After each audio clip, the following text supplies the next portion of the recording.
été, ils n'ont eu le droit comme seule réponse, bien souvent comme à Caen, que des portes fermées avec une présence policière. Il ne faut pas se faire d'illusions sur la suite. Ça risque probablement de recommencer en fin d'année 2012, puisque le dernier budget 2012 qui a été voté au mois de décembre, dans lequel il manque 170 millions d'euros, donc c'est-à-dire l'équivalent de 3 mois et demi de bourse. Et on ne sait pas comment le Crous va gérer cette chose-là à partir du mois de septembre prochain. Donc le deuxième moyen, comme je le disais, pour nous faire payer la crise, c'est d'augmenter leurs profits encore et encore, c'est aussi de faire baisser le coût du travail. Donc faire baisser le coût du travail, c'est l'obsession de Sarkozy et de la classe dirigeante. Et là encore, les jeunes sont en première ligne. Pour tirer tous les salaires vers le bas, Sarkozy aggrave encore la précarité.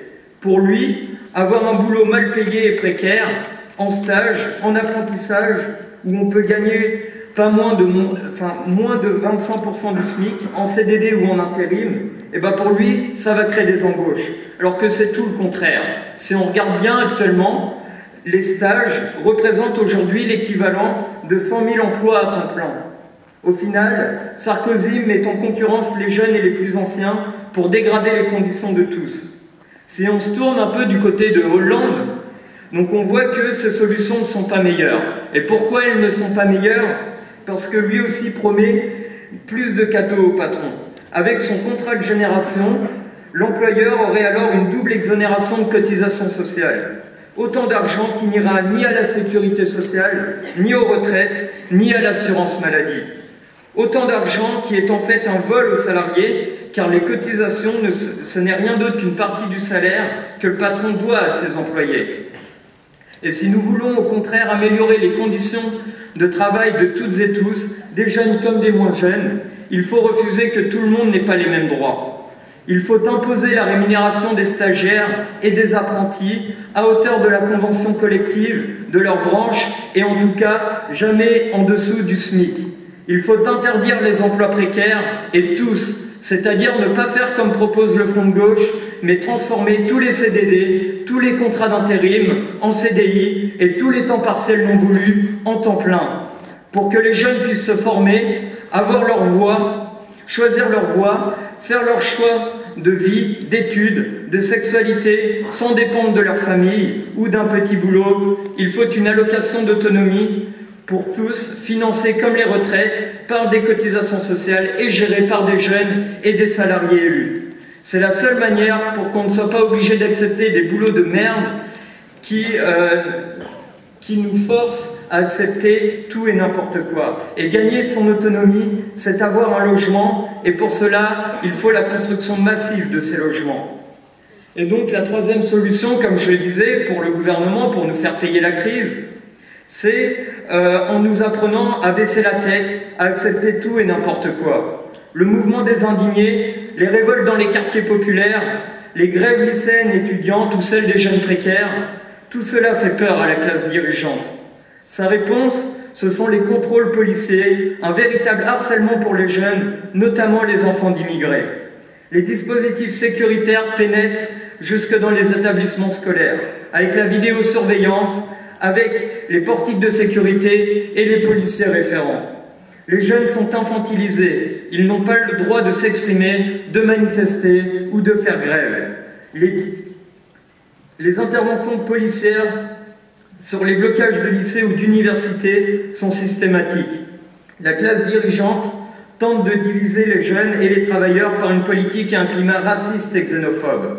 Pour lutter contre ça, le NPA exige l'abrogation des réformes sécuritaires, la dissolution de la brigade anticriminalité et des autres corps spéciaux tels que la police municipale, le désarmement des flics et aucun flic dans les lycées ni dans les facs.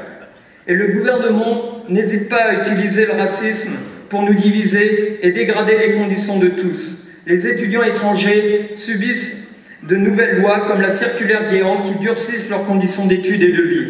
De plus, leur titre de séjour, alors gratuit jusqu'en 2008, coûte aujourd'hui plus de 200 €. Mais là aussi, des résistances existent. Une mobilisation nationale contre la circulaire Guéant a lieu en ce moment. Avec le NPA, nous demandons la régularisation de tous les sans-papiers, et Français comme étrangers, nous subissons la même politique de précarité, nous avons les mêmes ennemis, Français comme étrangers, même études, même droit, même patron, même combat.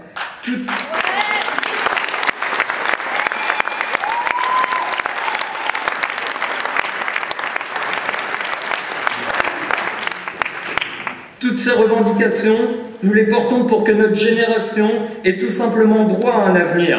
C'est bien de cela dont il s'agit dans toutes les luttes des jeunes, des étudiants, des lycéens, des intérimaires, des salariés, des indignés, des révoltés du monde entier, de Tunis à New York et du Caire à Athènes. Toutes ces luttes, partout à travers le monde, expriment une rage, un ras-le-bol contre cette société, contre ce système, contre le capitalisme. Ce système nous enfonce dans la misère pendant qu'une poignée s'enrichit sur notre dos. Pour notre génération, tout ce que nous promet le capitalisme, c'est d'être sacrifié. Nous n'avons donc aucun avenir dans cette société. Notre campagne, c'est aussi pour dire que pour les jeunes, il n'y a pas d'avenir sans révolution, parce que c'est toute la société qu'il faut changer. Et ce changement ne passera que par un mouvement massif et majoritaire des jeunes et des travailleurs. Pour refuser le fatalisme, nous pensons qu'il faut s'organiser pour renverser le système, car en face, la classe dirigeante est très bien organisée pour défendre ses intérêts. Et pour nous, c'est cela militer au NPA. Et nous proposons à tous les jeunes qui sont indignés, révoltés, révolutionnaires de nous rejoindre pour mener ensemble la campagne Poutou, car c'est pour défendre tout ça que Philippe se présente à l'élection présidentielle en 2012. Et parce qu'un jour, si nous voulons avoir un avenir, nos colères, nos révoltes devront se transformer en révolution.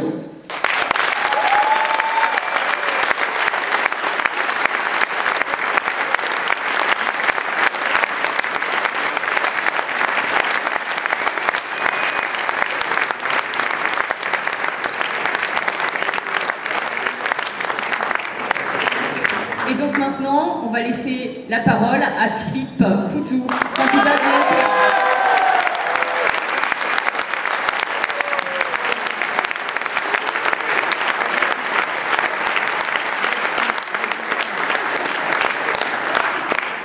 Salut à toutes et à tous. Vous ne me voyez pas bien là parce que je suis un peu loin, mais je vais bien. Je dis ça parce que visiblement c'est l'heure des bilans de santé. La campagne est difficile, vous en avez entendu parler, les candidats souffrent. Il faut savoir qu'il n'y a pas de syndicat pour défendre les conditions de travail des candidats. On se débrouille et c'est long.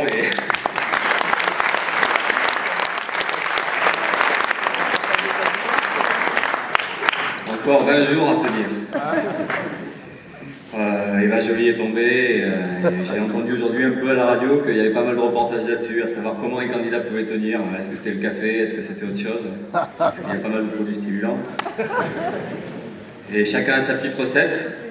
Alors moi j'en ai une, parce que j'ai dit, j'en parle parce que j'ai dit une blague à la con il y a pas longtemps à la télé, qui se retourne un peu contre moi. J'avais dit qu'en fait la campagne c'était plus dur que de bosser à l'usine. Je pensais faire rire et puis ça n'a pas marché. Tout le monde m'a dit, ah ben vous voyez que c'est dur d'être un homme politique professionnel. J'ai raté mon coup là. Mais donc ça permet de parler de tout ça parce que il y a quelque chose qui est quand même assez dérisoire quand on entend parler de ça, quoi, de la difficulté du candidat et donc comme quoi ce serait pénible. Et c'est l'occasion de dire justement que la vraie difficulté aujourd'hui, la vraie souffrance, elle est quand même celle qui est partagée par des millions de bonhommes, par des millions de gens, et c'est ça qu'on a envie de dénoncer. Donc j'aurai l'occasion dans tout le meeting de pouvoir rappeler un peu notre programme et puis justement la dénonciation de ce système-là. Mais je vais vous dire quand même ce qui me fait tenir à moi, parce qu'il y en a c'est le café, d'autres c'est autre chose. Ce qui fait tenir un candidat, moi, mais comme Olivier Besancenot précédemment, ben c'est le collectif. Parce que contrairement aux autres, on n'est pas dans une démarche personnelle. Je ne suis pas là parce que j'ai rêvé depuis très longtemps qu'un jour je serai candidat et que peut-être un jour je brillerai devant les caméras. C'était pas du tout ça le truc. Et donc nous, ce qu'on est, c'est tout simplement essayer de porter la révolte, de porter la colère qui existe toujours dans la société, et puis de montrer qu'il n'y a pas que la résignation dans la vie, qu'on peut se battre. Et donc ce qui nous fait tenir à nous, enfin ce qui me fait tenir à moi, et puis ce qui fait tenir après à l'ensemble de l'organisation, c'est ce collectif-là, parce qu'on essaie de mettre en avant la dignité populaire, la fierté d'être du camp des opprimés, de ceux qui souffrent aujourd'hui, mais qui ont des comptes à régler, et puis qui un jour arriveront à changer les choses par les luttes sociales. Donc voilà, c'est tout ça, et c'est comme ça que je tiens, et je tenais à commencer par cette petite affirmation.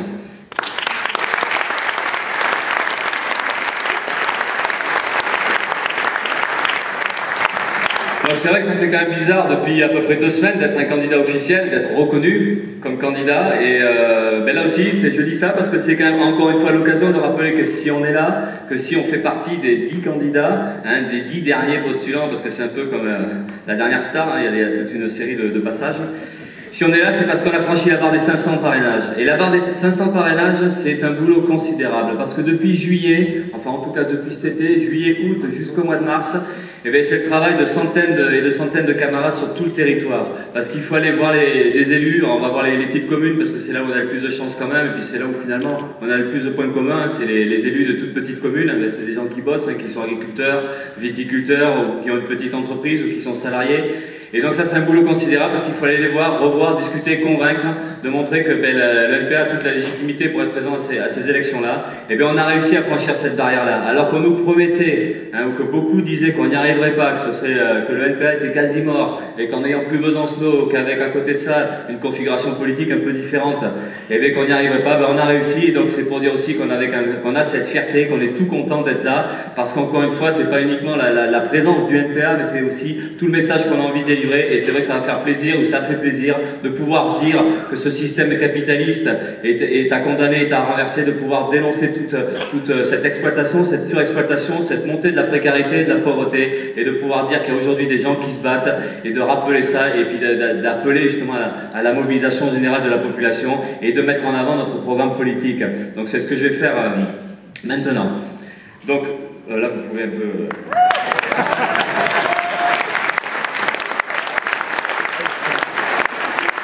Le truc, c'était que j'ai envie de voir, il faut applaudir pour que je puisse le faire. Hein. C'est juste ça qu'il faut...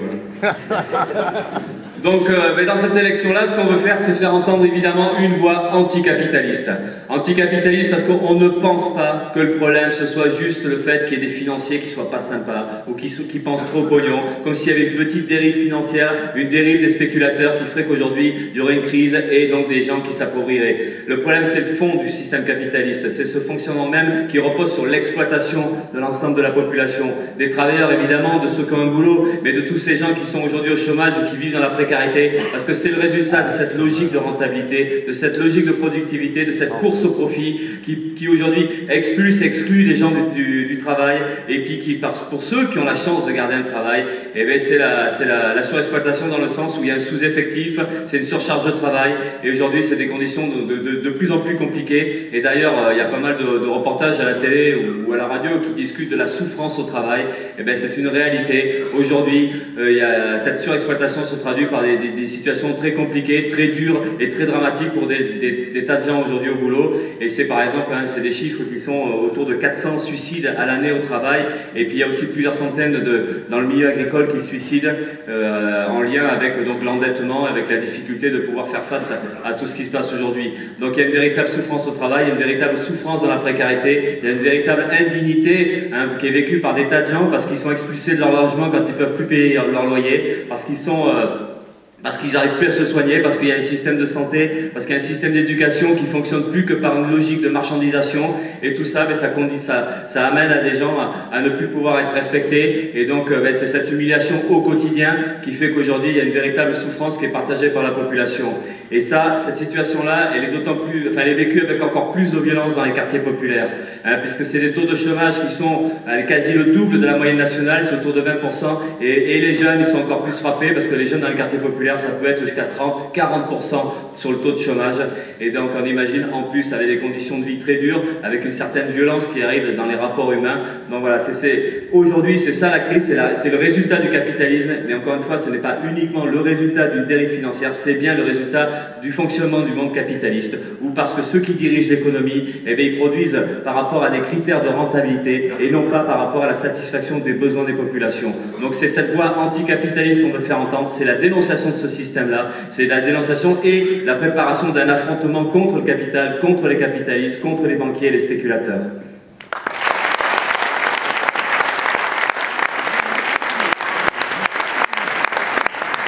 On veut faire aussi entendre une voix féministe. Féministe parce que le combat pour l'égalité femmes-hommes est loin d'être terminé et au contraire même il va falloir le renforcer parce que à la fois la crise et le renforcement des inégalités renforcent aussi les discriminations.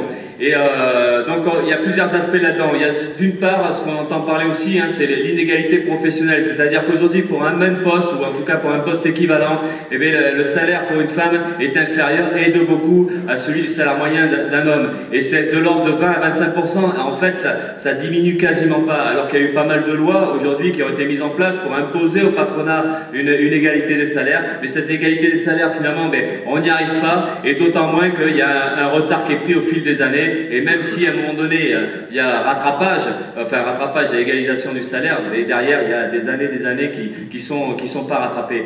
Donc c'est cette bataille-là qu'il faut mener pour l'égalité des salaires. C'est non seulement des lois qu'il faudrait, mais après ça veut dire évidemment une bataille sociale à mener dans les entreprises pour pouvoir imposer l'égalité salariale et l'égalité professionnelle. Il y a... Non là je vois pas là. Ouais.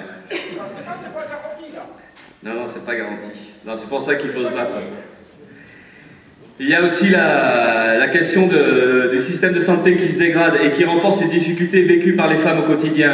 Je pense particulièrement aux fermetures des maternités. Aujourd'hui, un chiffre qui est complètement dingue, hein, c'est que depuis 1975, c'est-à-dire ça fait 37 ans si je compte bien, il y a 846 maternités qui ont fermé. C'est aussi la fermeture des centres IVG. Hein, c'est 179 centres IVG qui ont fermé ces 10 dernières années. Donc d'un côté, il y a la loi par exemple sur le droit à l'avortement qui existe, mais en réalité, cette loi est remise en question au quotidien parce qu'il n'y a plus les conditions, il n'y a plus la possibilité pour les femmes d'avorter et en fait de disposer réellement de leur propre corps. Donc c'est tout ça aussi qu'il faut rappeler. Il y a une bataille à mener pour à la fois défendre le service de santé public et en même temps défendre cette loi pour le droit à l'avortement. Donc ça, c'est des choses qui sont hyper importantes. Et aussi, je finirai par ça, c'est cette question des violences qui sont faites aux femmes. Aujourd'hui, ça a été un peu rappelé d'une certaine manière par les ennuis de Strauss-Kahn, puisque là, en début de semaine, on a appris qu'il était pris sur deux feux, hein, cette histoire du Carlton à Lille et puis l'histoire du Sofitel à New York.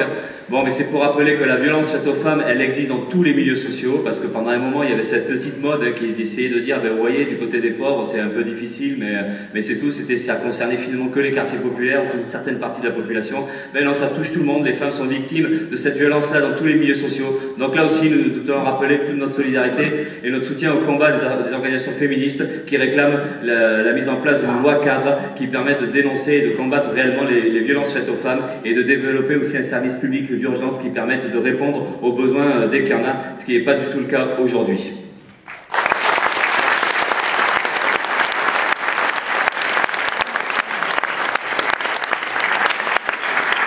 Nous voulons faire entendre aussi une voix antiraciste. L'antiracisme sonne un peu particulièrement aujourd'hui parce qu'il y a une dizaine de jours à peu près, il y a eu les tueries de Toulouse et de Montauban qui rappellent que le racisme, la xénophobie et l'antisémitisme sont des idées meurtrières, des idées qui peuvent tuer, y compris donc des gens complètement innocents jusqu'à des enfants dans une école juive. Donc nous rappelons que le combat contre le racisme et la xénophobie et l'antisémitisme, c'est notre combat au quotidien. Mais nous on tient à rappeler que le combat contre ces préjugés-là, c'est un combat contre ces préjugés, mais d'où qu'ils viennent. Et donc là je tiens à parler quand même un peu plus particulièrement de l'UMP et du Front National, qui aujourd'hui profitent de l'émotion suscitée légitimement par ce drame-là pour surfer sur la dérive sécuritaire, pour arriver à discuter toute la démagogie sécuritaire, pour encore une fois stigmatiser une partie de la population immigrée, la population arabe, musulmane, et chercher à remonter un peu les gens contre cette partie de la population-là. Et c'est le résultat aussi donc un climat qui est nauséabond, mais qui est entretenu par ces deux partis-là. Alors d'un côté, le Front National, ça on le sait très bien, ça fait des années qu'ils mènent une politique, enfin, qui défend des idées particulièrement honteuses contre l'immigration et puis contre cette partie de la population. Mais aussi, on a un gouvernement qui s'appelle UMP, Sarkozy et toute sa bande, hein, parce que derrière, il y a les Hortefeux, les Besson et la star du jour, Guéant, hein, qui mène une politique particulièrement nauséabonde, hein, une politique à fond raciste et à fond xénophobe. Et bien on tient à rappeler que ces idées-là, il faut les combattre, et donc ça veut dire aussi combattre la politique de ce gouvernement, ça veut dire combattre donc les préjugés de d'où qui viennent, et pour nous la réponse a été dit précédemment, et c'est pour ça que nous on revendique l'égalité des droits politiques et économiques pour tout le monde. Donc c'est pour ça qu'on exige la régularisation de tous les sans-papiers, c'est pour ça qu'on demande...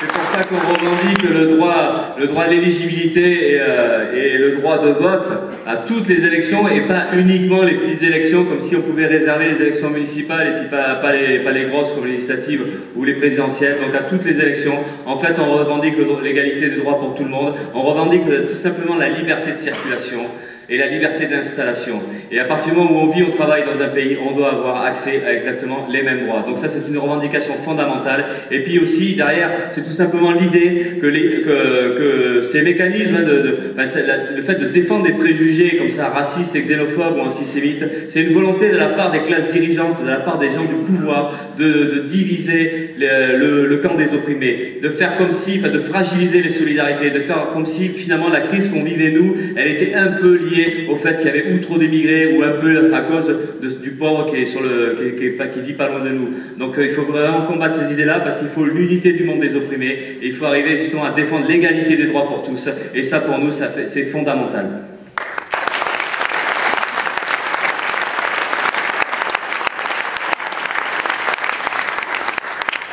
On voudrait faire entendre aussi une voix anti-impérialiste.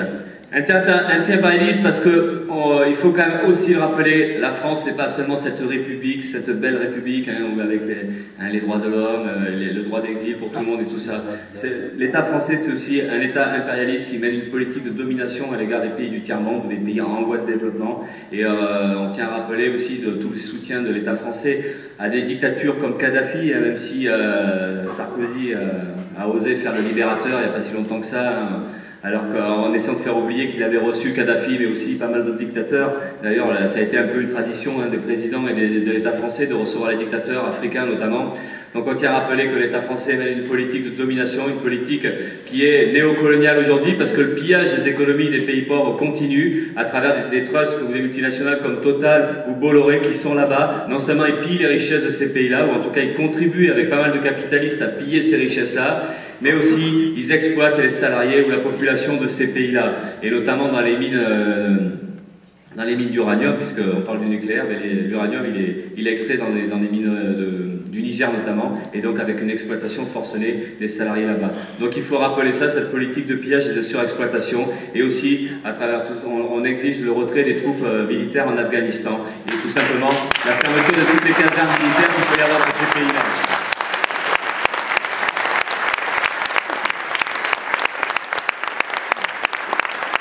Enfin, nous tenons aussi à faire entendre une voix écologiste. Bon, ça a été rappelé par la camarade. Oui, nous sommes pour la sortie du nucléaire, nous sommes pour qu'il y ait la prise en compte d'une crise écologique sur l'ensemble de la planète, parce que le capitalisme, il ne fait pas que exploiter ou écraser les populations, mais il détruit aussi la planète. Hein. Il y a les exemples de Fukushima, mais il y a aussi cette histoire de pollution et de montée de température de la planète, hein, parce que même le sommet de Durban qui était censé arriver vite, on va voir comment on peut faire pour limiter la casse, mais il en a été incapable, tellement la logique de rentabilité, tellement le pouvoir des capitalistes est indifférent à tout ça. Il y a une sorte de machine qui est en marche, qui ne peut pas s'arrêter, parce que la seule priorité aujourd'hui c'est le profit. Donc nous on tient à rappeler ça, qu'il y a une catastrophe écologiste sur la planète entière qui se traduit aujourd'hui à cause des gaz à effet de serre. Vous avez entendu parler de ça évidemment.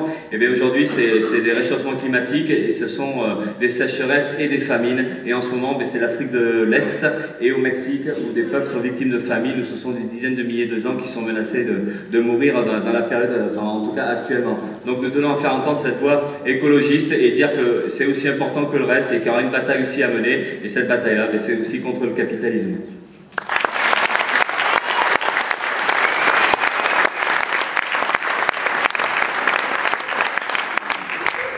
Donc cette campagne-là, vous avez pu voir qu'elle était passionnante. Hein, on n'a pas que parlé des soucis des candidats qui ont du mal à se réveiller le matin.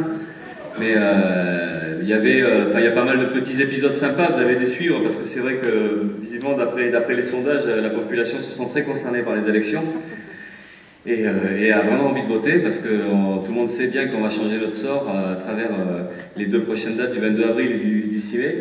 Mais il y avait des épisodes qui étaient plutôt marrants au début. C'était le concours qui était lancé un peu chez tous les candidats, c'était à savoir celui qui était le plus près de la population. Vous avez vu, hein, on avait le Front National hein, qui avait le culot de dire ben moi je suis le candidat des ouvriers. Voilà. Bon voilà, après il y a la démagogie sociale, il n'y a pas de limite. Hein. Le Front National avait combattu le mouvement des retraites, mais aujourd'hui le Front National se dit pour la retraite à 60 ans. Donc on a un Front National qui dit qu'on est des ouvriers. On a un Bérou aussi qui se rappelle qu'il a une grand-mère qui a une petite retraite de 700 € et qu'il a des origines paysannes. Donc lui c'est le candidat des paysans. Et on a Sarkozy qui est champion de toute catégorie, hein, candidat du peuple. Tout simplement. Candidat du peuple, j'en ai la réponse là. On va me faire foutre. Ça marche. Candidat du peuple, et donc, ben oui, quand il avait annoncé sa candidature surprise, hein, parce que personne ne s'attendait à ce qu'il soit candidat, il avait commencé par s'excuser, vous vous rappelez, il est allé au Fouquet's le soir de sa victoire de 2007, mais il n'allait pas bien. C'est pour ça qu'il cherchait d'être entouré avec ses amis et de passer un bon petit moment, parce qu'il savait que ça allait être difficile. Et puis il s'était excusé aussi d'avoir passé quelques jours du côté du bateau de Bolloré. Hein, ça aussi, c'était parce qu'il n'allait pas bien. Et sa femme a surenchéri il n'y a pas longtemps en disant qu'en fait c'était un couple de gens très modestes. Et donc il fallait bien quand même essayer de convaincre qu'ils étaient vraiment du peuple.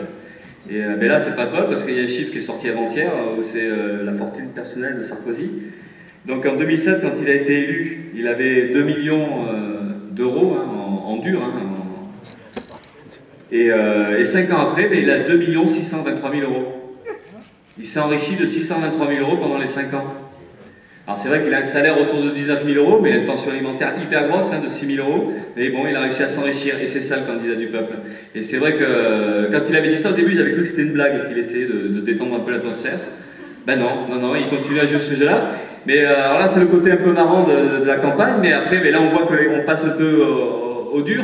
Hein, puisque ben, la déclaration d'hier de Sarkozy montre ce que ça signifie un candidat du peuple, puisque c'est s'attaquer frontalement et évidemment aux militants syndicaux qui se battent aujourd'hui, comme Arcelor, hein, en essayant de diviser, en essayant de dire oui, il y a des gentils ouvriers, ben, les gentils ouvriers, ben, c'est ceux qui se battent pas, hein, ou c'est ceux qui se taisent, et puis après il y a les méchants, les manipulateurs, c'est ceux qui résistent, c'est ceux qui relèvent la tête, et bien c'est ça un candidat du peuple, c'est quelqu'un qui est capable de continuer à s'affronter et d'essayer d'imposer, d'intimider, en tout cas d'imposer le fait que les gens se battent plus, et ça c'est Sarkozy, le candidat du peuple.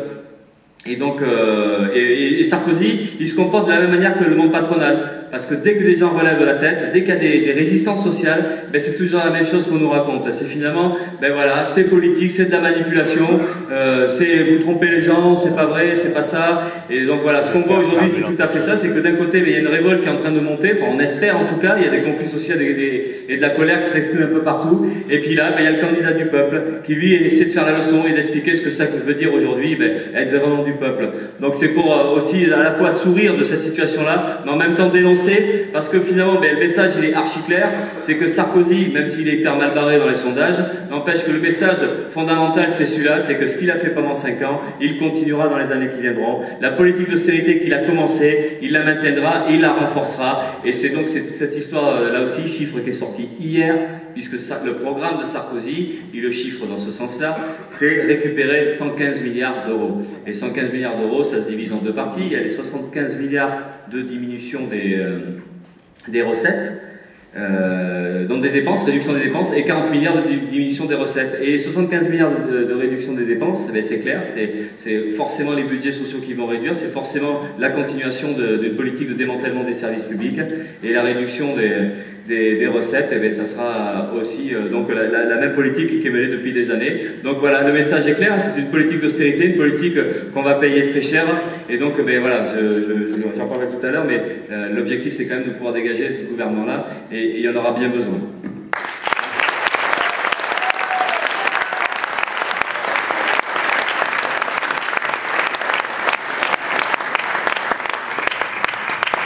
Donc la crise, c'est d'ailleurs le maître mot aujourd'hui, hein. C'est au nom de la crise qu'il va falloir réduire les déficits, évidemment, des déficits qui sont autour de 5%, donc c'est quand même intenable. Il y a aussi une dette qui a explosé, donc il va falloir rembourser cette dette. Donc tout le message, et ça on l'a depuis quand même, depuis cet été, mais ça s'est largement renforcé, mais on sait que ça fait des années qu'on entend ce discours-là, donc il faut se serrer la ceinture, il n'y a pas de moyens, aujourd'hui il n'y a pas le choix, il va falloir accepter des nouveaux sacrifices, et le fait qu'aujourd'hui, ouais, il y a l'idée même du progrès social, l'idée même de pouvoir faire avancer des choses, c'est plus possible, on ne peut pas se le permettre pour l'instant. Donc on est dans ce discours-là, dans cette propagande économique, dans cette sorte comment dire, de choses à répétition, où on essaie de mettre dans nos petites têtes d'opprimés, que finalement il n'y a rien d'autre à faire que de baisser la tête et d'attendre que ça passe. Donc ça c'est la crise, et la crise, on sait très bien ce que ça signifie pour nous, hein. Vous avez vu, c'est des chiffres qui sont dramatiques, puisque c'est 8 millions de personnes aujourd'hui en France qui vivent en dessous du seuil de pauvreté, c'est une précarité qui explose, hein. C'est à peu près 7 millions de personnes qui vivent ou au chômage ou avec des petits contrats, des temps partiels, et là encore c'est la jeunesse qui trinque en premier et les femmes, et ça c'est habituel, et ça se dégrade à ce niveau-là aussi. Et puis donc c'est là aussi à côté de ça la difficulté de se loger, la difficulté de se soigner, et donc c'est les conditions de vie au global qui se dégradent fortement. Donc ça c'est la crise, mais moi je ne vais pas m'étendre là-dessus parce qu'il y a une autre partie de la crise qui est plus intéressante à discuter, c'est la crise pour les riches, parce que pour eux aussi c'est difficile. Vous avez vu que là récemment, quand Hollande a fait sa déclaration sur l'impôt, enfin rajouter une tranche avec 75% pour ceux qui toucheraient plus de 1 million par an.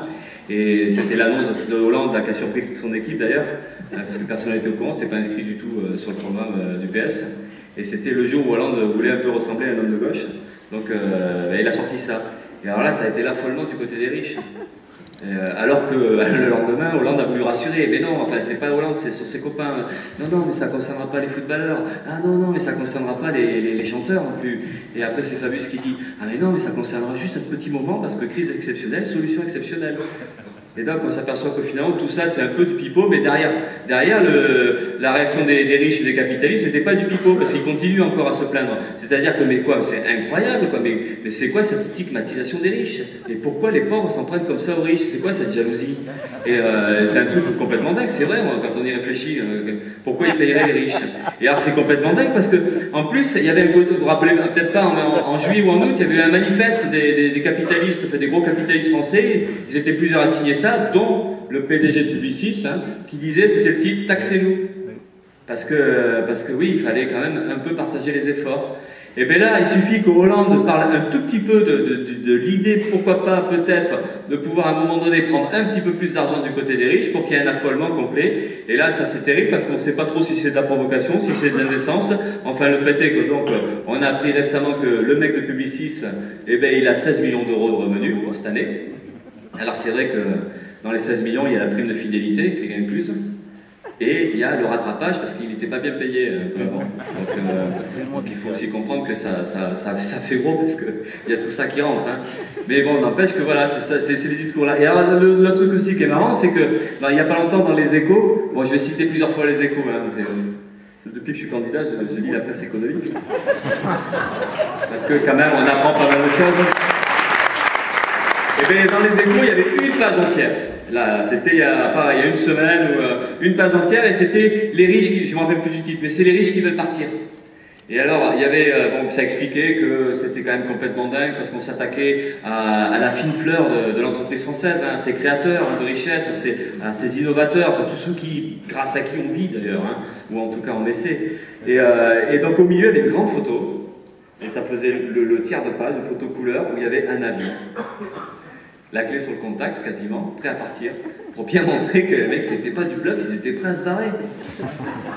Et c'est quand même dingue, ça. Et on lit ça comme ça, et en fait, le journal des Échos, c'est pas fait pour que les pauvres le lisent. Hein. Ça c'est entre eux donc ils font pas gaffe, du coup. Et non, mais voilà, si je vous dis ça, je rigole, parce que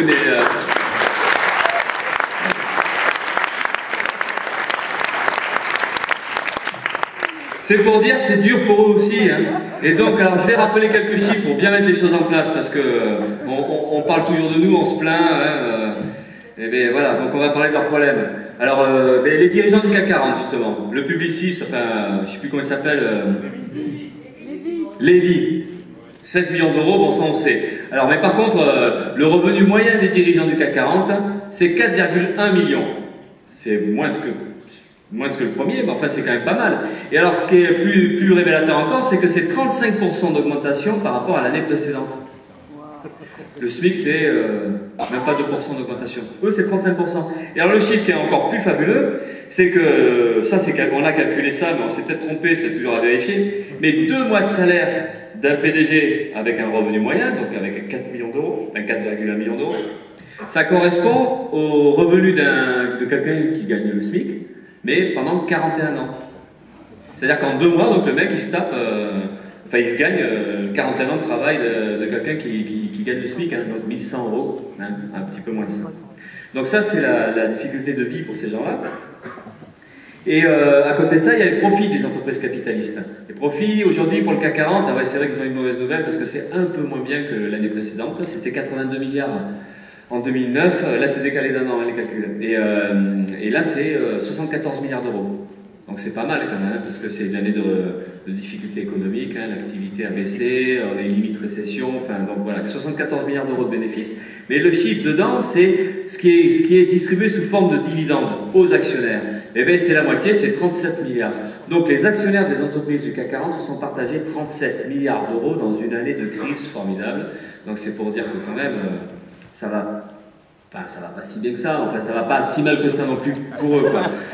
Et alors ça, ce sont les profits. Et je reste sur les dividendes parce que globalement, ça c'est une estimation parce que c'est pas si simple que ça à calculer, parce qu'il faut pas croire, hein, il n'y a pas de transparence non plus sur tous les comptes. Hein. Donc après, les journalistes économiques, ils font des boulots d'enquête, ils essaient de voir.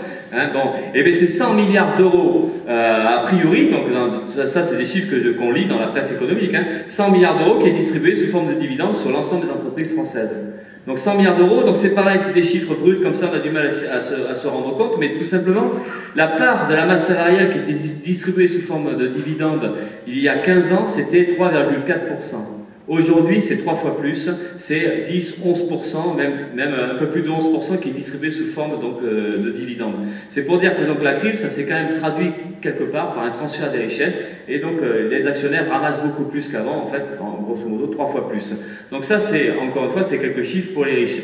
Je vais parler des fortunes personnelles. Parce qu'il y a les profits, les salaires, les revenus des PDG, enfin des dirigeants du CAC 40, et il y a aussi les fortunes personnelles. Alors les fortunes personnelles, c'est dans une autre revue qui s'appelle Challenge. C'est en juillet, tous les ans, il y a le classement des 500 fortunes. Peut-être que vous l'avez déjà lu, c'est juste avant qu'on parte en vacances. Donc c'est des lectures conseillées. Et donc il y a vraiment les 500 fortunes. Et là, donc ils étudient, ils comparent aussi d'une année sur l'autre, et là ils ont mis en place un indicateur, ça s'appelle le FMIC. Alors c'est pas le SMIC, hein. Et le FMIC, c'est la fortune minimale pour intégrer le classement des 500. Il faut étudier tout ça, c'est très scientifique. Hein. Et bien ils sont aperçus que le FMIC, il évolue 6 fois plus vite que le PIB. Donc voilà, c'est pour dire aussi une des conséquences de la crise. Et donc je vais vous dire vite fait quelques chiffres. Un tiers c'est gagnant. Donc c'est Arnaud pour LVMH, 22 milliards d'euros, fortune personnelle. Hein. Juste derrière, en deuxième position, c'était pas loin, la compétition était très serrée, hein. C'est Muliès, 21,5 milliards d'euros. Et en troisième position, on la connaît un peu mieux, c'est Bettencourt, avec 17,5 milliards d'euros. C'est pas mal. Et je vais vous dire 2 autres chiffres, parce que ce sont les potes à Sarkozy, vous savez, ceux qui le consolent au lendemain de l'élection. Hein, Bolloré, 4 milliards d'euros de fortune, et il est 10e au classement. Et en 22e position, c'est Martin Bouygues avec 2,5 milliards d'euros. C'est pas mal. Et donc là, je vais revenir sur Bolloré avec 4 milliards d'euros. Parce que vous savez que la fortune des riches, c'est parce qu'ils travaillent dur. Hein. Ils ne font pas les 35 heures, ils ne pensent pas au RTT ou au loisir comme nous. Hein. C'est toujours bosser, bosser, bosser. Et c'est parce qu'ils bossent dur que les gens deviennent riches et que ça devienne des bons. Hein. Et bien alors, donc, on va calculer. Donc, si on gagne 2000 euros, 2000 euros par mois, net. C'est déjà pas mal parce qu'on est nombreux à gagner un peu moins, je pense, dans la salle. Si on a 2000 euros net par mois, mais on dépense rien, zéro, un peu comme Sarkozy aujourd'hui. Hein. On dépense rien. Et c'est plus facile à calculer, hein, c'est pour ça. Et bien il faut pratiquement 160 000 ans pour atteindre la fortune de Bolloré. Et là on se dit, eh bien il va sacrément dur.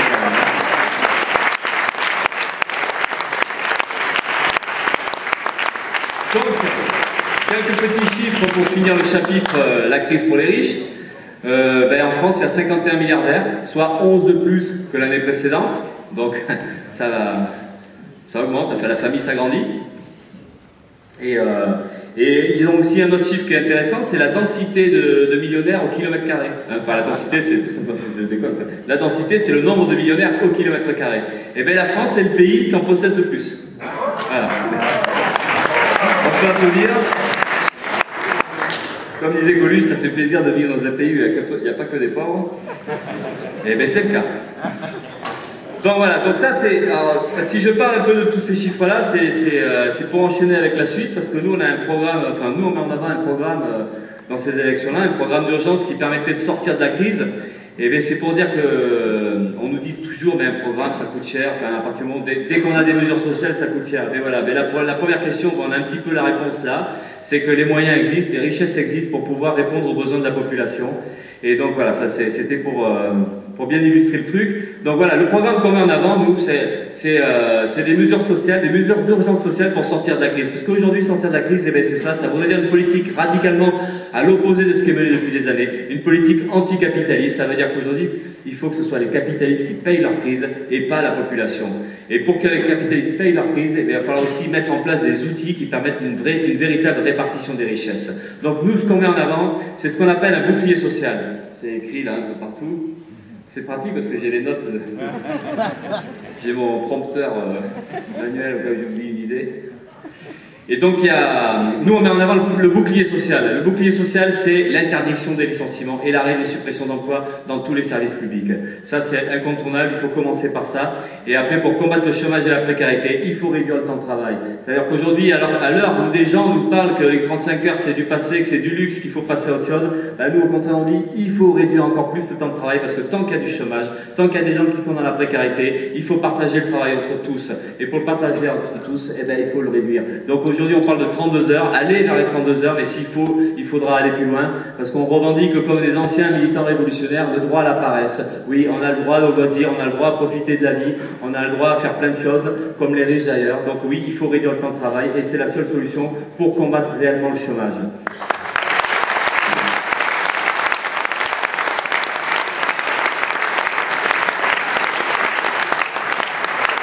Et il faut aussi revenir à la retraite à 60 ans. Pour nous, c'est primordial. Retraite à 60 ans, pleine et entière. Avec 37,5 annuités pour tous, comme c'était en 93. Il y en a qui l'oublient, mais il faut revenir à ça.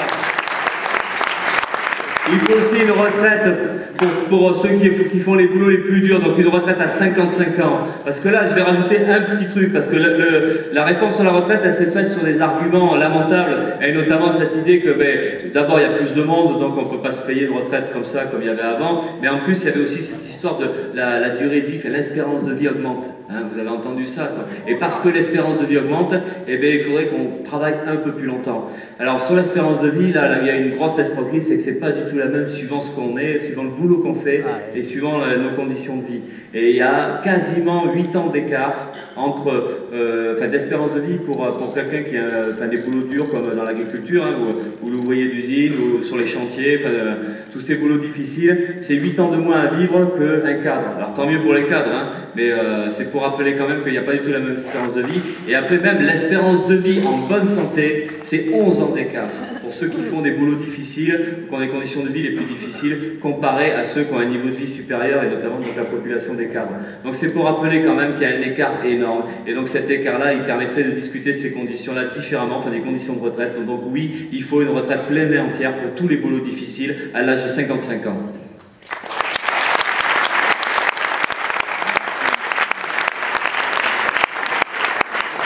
Ça, c'est le bouclier social. Alors, le bouclier social, j'ai dit, hein, il y a de l'argent pour le financer. Alors après, c'est la question des outils. Quels outils on se donne pour répartir la richesse? Alors nous, ce qu'on dit, c'est qu'il y a trois volets, en fait. Il y a d'abord une politique fiscale, anticapitaliste. C'est-à-dire, en fait, il faut faire payer les riches. Et les faire payer, c'est par l'impôt. Alors, il y a l'impôt sur les sociétés. Parce que l'impôt sur les sociétés, ces dernières années, enfin à peu près sur les 20 dernières années, en fait, où il y avait pas mal de réformes fiscales, ça s'est traduit par une baisse donc de 50% à 33,33%. Mais en réalité, l'impôt sur les sociétés, il est payé de manière très disparate, puisque les grosses entreprises ne payent que 8% sur les bénéfices. Hein, c'est les entreprises du CAC 40, ça ce sont des moyennes. Hein. Et c'est Total qui avait le record, parce qu'ils n'ont pas payé d'impôt l'année dernière. Cette année, visiblement, ils vont en payer parce que ça faisait tâche. Mais donc voilà, donc c'est 8% en moyenne pour le CAC 40, et puis les PME, PMI, elles payent 28, 30, 32% dans ces eaux-là. Donc c'est pour dire que là aussi, il y a une inégalité quand même injuste du côté des capitalistes, c'est que les plus gros, ils payent moins que les plus petits capitalistes. Mais donc nous, on est pour donc mettre en place cette fiscalité qui fait payer les capitalistes, mais qui fait aussi payer les grosses fortunes et les plus riches. Donc en fait, il faudrait supprimer toutes les réformes fiscales, il faudrait supprimer toutes les niches fiscales qui profitent aux plus riches. Et ça pourrait correspondre ça correspond à peu près parce que les chiffres varient d'une étude à l'autre, mais c'est à peu près 142 milliards d'euros aujourd'hui qui ne rentrent plus dans les caisses de l'État, du fait de toutes ces réformes fiscales, du fait aussi des exonérations sur les cotisations sociales. Parce qu'aujourd'hui, les entreprises donc, ont pas mal d'exonérations dès qu'on emploie quelqu'un au SMIC, dès qu'on emploie un temps partiel, pour des tas de raisons différentes, et l'entreprise ne paye pas les cotisations sociales. Et ça représente donc 31 milliards d'euros à l'année qui ne rentrent plus dans les caisses de la sécurité sociale. Donc nous, ce qu'on dit, c'est qu'il faut supprimer ces réformes-là, il faut supprimer ces niches fiscales et ces exonérations-là. Et là, on sait qu'il y a de l'argent qui revient dans les caisses de l'État et qui donc est disponible pour répondre à l'urgence sociale. Donc ça, c'est un des outils. Le deuxième outil, c'est l'annulation de la dette. L'annulation de la dette, tout simplement parce que nous, on considère qu'elle est illégitime, complètement illégitime, parce que c'est un mécanisme qui permet de transférer les richesses de la caisse, de la société, des caisses, des poches des salariés, de la population, vers les coffres forts des capitalistes. Et cette dette-là, elle a explosé justement du fait de cette politique de cadeaux qui a été faite aux plus riches, Et c'est ça qui fait que les recettes ont diminué. Et donc, pour vous dire, en 20 ans à peu près, les recettes de l'État ont diminué de 6%. Et dans la même période, les dépenses de l'État sont relativement stables. Et contrairement à ce qu'on nous dit, que finalement la dette c'est le résultat de dépenses inconsidérées de l'État, comme s'ils avaient construit plein d'hôpitaux, plein d'écoles, comme s'ils avaient développé les emplois dans les services publics. Non, il n'y a pas eu de dépenses inconsidérées, au contraire, les dépenses elles ont stagné, mais les recettes ont diminué. Et c'est cette politique de l'État, volontairement, en diminuant les recettes parce qu'ils ont fait des cadeaux aux plus riches, qui a contribué à aggraver l'endettement d'État, puisqu'après l'argent il fallait bien l'emprunter quelque part, mais comme tout est très bien fait, ils n'empruntent pas auprès des banques centrales à des petits taux, non, ils empruntent sur le marché financier privé à des taux plus élevés, et encore une fois, qui c'est qu'en profite? Ce sont les spéculateurs et les plus riches. Et donc voilà, c'est pour vous dire que tout ce mécanisme-là est bien en place. Finalement, c'est un mécanisme de rentier, c'est les plus riches qui absorbent des richesses comme ça. Et donc, résultat des courses, sur 20 ans, c'est 10% du PIB, donc le PIB c'est la richesse totale produite, 10% du PIB qui est passé de la collectivité, de la société et des plus pauvres vers les plus riches. Et 10%, c'est à peu près 200 milliards d'euros à l'année. Donc c'est ça qu'il faut stopper, c'est ça qu'il faut remettre complètement à l'envers. Et c'est pour ça que donc il y a la question de la fiscalité, la question de l'annulation de la dette, et enfin, il faut exproprier les banques. Il faut que le système bancaire soit sous contrôle des salariés et de la population. Il faut que cet instrument-là, qui est censé servir à huiler en fait les rouages de l'économie, à aider à des financements et tout ça, il faut que ce soit sous contrôle des salariés et de la population, parce qu'il faut l'enlever des mains des spéculateurs et des banquiers, parce qu'on a vu ce que ça donnait, ils sont incapables d'en faire quelque chose qui puisse faire fonctionner l'économie, et au contraire c'est juste un outil pour eux pour s'enrichir. Donc il faut mettre en place un véritable monopole public bancaire, pas un bout public, un bout privé, c'est l'ensemble du système bancaire qui doit être tourné vers la société et répondre aux besoins à la fois des entreprises et de la population. Donc il faut exproprier les banques, il faut socialiser les banques, ça aussi c'est quelque chose qui est incontournable à notre avis pour sortir de la crise.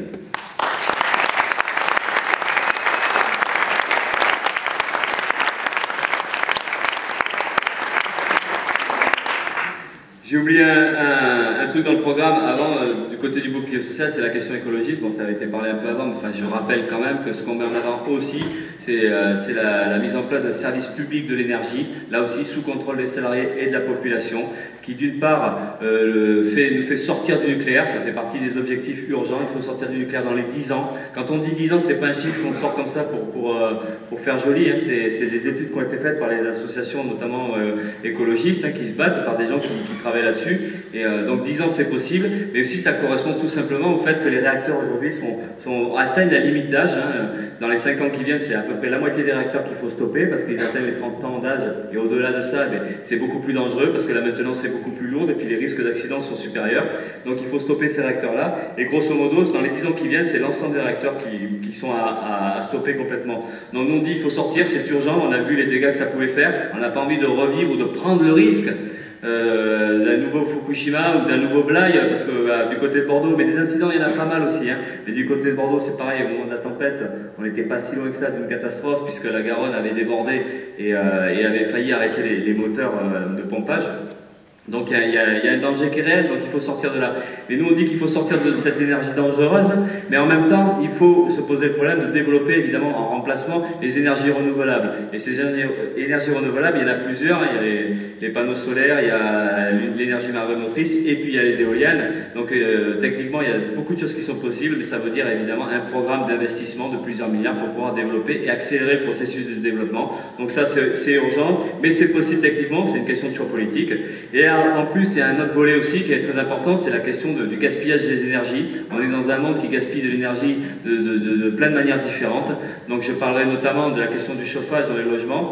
Il faut changer de mode de chauffage. Le chauffage électrique, c'est une méthode qui est très peu efficace et qui est source de gaspillage. Et en plus, avec la vétusté des logements, eh bien, ça renforce le gaspillage là. Ça ne se traduit pas uniquement par des notes salées pour les plus pauvres, mais c'est aussi donc ce gaspillage. Donc il faut rénover les logements, il faut construire des logements neufs, comme ça on répond aux besoins sociaux, mais aussi à une urgence écologique. Et enfin, il y a la question du transport. Nous, on pense qu'il faut sortir du tout camion et du tout voiture. C'est urgent, il faut développer les transports collectifs, il faut développer les transports ferroviaires. Et on exige aussi, en réponse sociale, la gratuité des transports collectifs pour tous, et notamment ce qui concerne du boulot, enfin de la maison au boulot. Et ça nous apparaît des revendications urgentes et incontournables.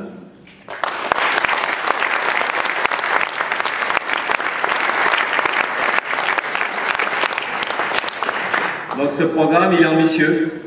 Ambitieux parce qu'il coûte cher, mais encore une fois, hein, si on récupère les 10% de PIB, ça représente 200 milliards d'euros qui peuvent être à la disposition de la société. Donc de ce côté-là, on sait qu'il y a les moyens, ils existent. Mais après, la question qui se pose derrière, c'est comment on peut imposer ou comment on peut mettre en place un tel programme. C'est vrai que dans ces élections-là, on a plutôt des doutes. Est-ce qu'on va y arriver comme ça? Donc j'en profite pour... Je ne sais pas si je vais arriver jusqu'à votre vote. Parce que 700, comme vous dites, un loyer à 700 € tout neuf, avec 400 € de RMI par mois, avec un État qui ne veut pas payer mes salaires, dans un mois je suis dehors, ça va être dur de payer un loyer. Alors juste après, il y a un débat avec la possibilité d'intervenir pour la salle. Merci. Voilà. Donc, oui, donc justement, je voulais pas vous décevoir, mais il y a peu de chances qu'on soit élu dans ces élections-là. Il y a même très peu de chance. Et donc voilà, c'était pour dire que la mise en place de ce programme anticapitaliste, ça sera un peu plus compliqué que ça. Et c'est pour ça que nous on discute qu'il faudra des mobilisations sociales, qu'il faudra que la population prenne ses affaires en main, il faudra qu'on fasse tous de la politique, il va falloir qu'on s'organise, qu'on résiste, qu'on apprenne à relever la tête et justement et à retrouver confiance dans nos propres forces. Parce que l'enjeu aujourd'hui de ces élections-là, alors, on va dire il y a deux manches. Il y a une première manche, c'est d'une certaine manière la fonction ou la seule fonction de ces élections-là, c'est peut-être de pouvoir nous débarrasser de Sarkozy et de toute sa bande. Ça, c'est quelque chose qui est accessible, c'est un peu le minimum syndical. Première manche, on dégage ce gouvernement-là parce qu'on est convaincu que...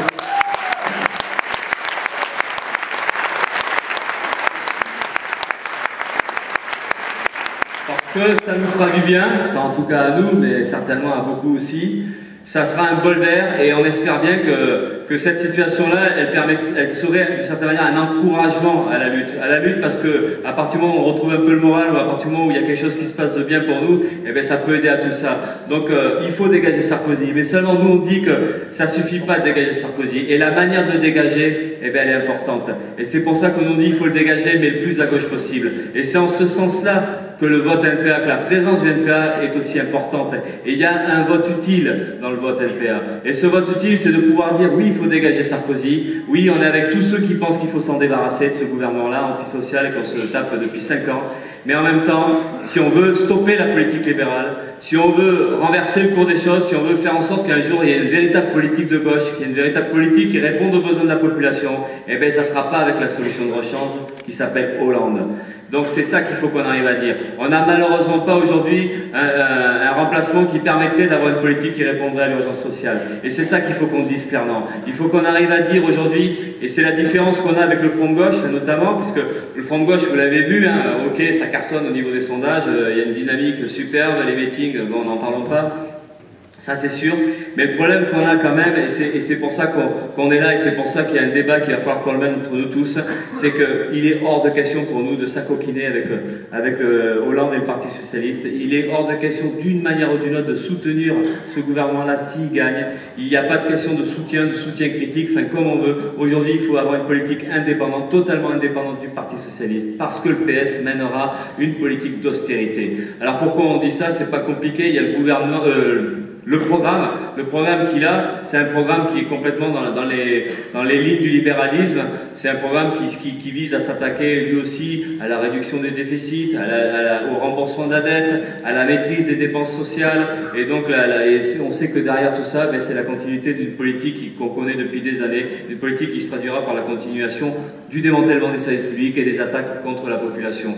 Et le Parti Socialiste, c'est aussi un parti qui est très lié évidemment à des camarades socialistes espagnols et grecs. Et vous savez, quand le PS socialiste, quand le PS en Espagne ou en Grèce a été au pouvoir il n'y a pas si longtemps que ça a été pour mettre en place des plans d'austérité brutaux, de la même manière que des gouvernements de droite, et les populations espagnoles ou grecques le payent très cher. Donc aujourd'hui, il n'y a rien à attendre du Parti Socialiste, il n'y a rien à attendre d'un éventuel gouvernement de gauche, et donc c'est ça qu'il faut qu'on puisse dire clairement aujourd'hui. Et derrière ça, c'est l'idée qu'il faut préparer une riposte unitaire. Et cette riposte unitaire, c'est...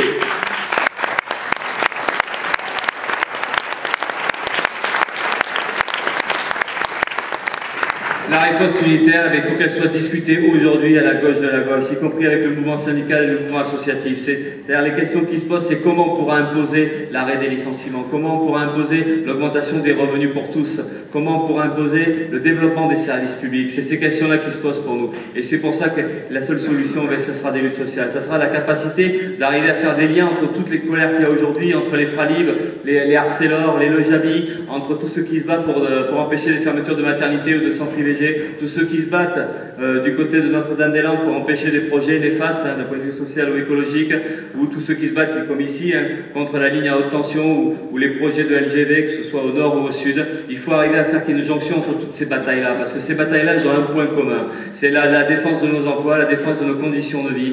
Et donc c'est arriver à faire qu'on se batte ensemble, qu'on fasse converger tout ça. Et ça suppose qu'il y ait une coordination, ça suppose qu'il y ait des réseaux militants qui se construisent, des réseaux de solidarité. Et il faut qu'on apprenne à avoir cette vision-là, de préparer tout ça. Et c'est tout le sens aussi du message qu'on a lancé au Front de gauche et à Lutte ouvrière notamment, de pouvoir préparer, mais même dès maintenant, de se lancer dans des appels unitaires à la résistance et à la lutte sociale. Et c'est pour ça que notamment, par exemple, sur la question de l'emploi, on leur a proposé d'organiser une manifestation nationale, un genre de marche qui permettrait de faire regrouper tous les conflits aujourd'hui sur la question de l'emploi à Paris, pour arriver à poser dans la vie sociale, pour arriver petit à petit à changer le rapport de force et à poser réellement l'arrêt de la politique libérale.